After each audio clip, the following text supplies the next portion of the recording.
السلام علیکم۔ آج کی ویڈیو میں آپ سبق نمبر 1 قرآن مجید کا سوال نمبر 2 کا جواب نوٹ کریں گے۔ سوال نمبر 2، قرآن کی حفاظت و تدوین کے بارے میں آپ کیا جانتے ہیں؟ جواب۔ ہیڈنگز: تعارف۔ قرآن پاک اللہ تعالیٰ کی آخری کتاب ہے جو ہمارے پیارے نبی حضرت محمد صلی اللہ علیہ وآلہ وسلم پر نازل ہوا اور تمام بنی نوع انسان کے لیے ہدایت کا دائمی ذریعہ ہے اور تمام سابقہ آسمانی کتابوں کی تصدیق کرتا ہے۔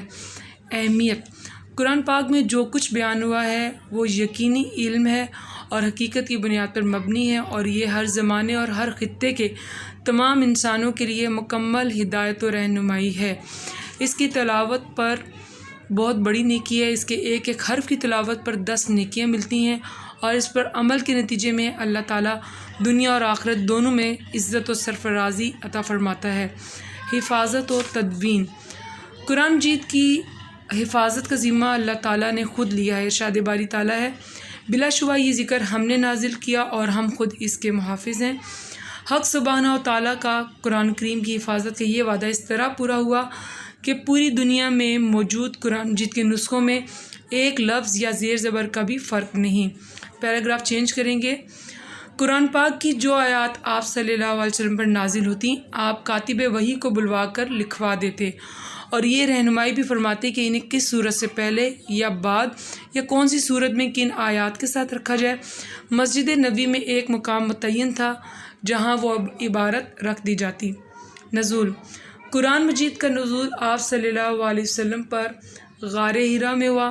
سب سے پہلی سورہ علق کی ابتدائی 5 آیات تھیں جو آپ صلی اللہ علیہ وسلم پر نازل ہوئیں اور قرآن پاک آپ پر آہستہ آہستہ کر کے 23 سال کے عرصے میں مکمل طور پر نازل ہوا۔ آپ صلی اللہ علیہ وسلم کی رحلت: آپ صلی اللہ علیہ وسلم نے اپنی زندگی میں بھی قرآن پاک کو محفوظ کرواتے رہے اور آپ صلی اللہ علیہ وسلم کی رحلت کے بعد حضرت ابوبکر صدیق نے قرآن پاک کے تمام اجزاء کو آپ کی مقرر کردہ ترتیب کے مطابق یکجا کرا کے محفوظ کروا دیا۔ حضرت عثمان غنی کا دور خلافت: حضرت عثمان غنی نے اپنے عہد خلافت میں قرآن پاک کو یکجا اور محفوظ کرانے کے لیے بہت کام کیا۔ آپ نے کئی نقول تیار کرا کے تمام صوبائی دارالحکومتوں کو ایک ایک نسخے کے طور پر بھجوا دیں۔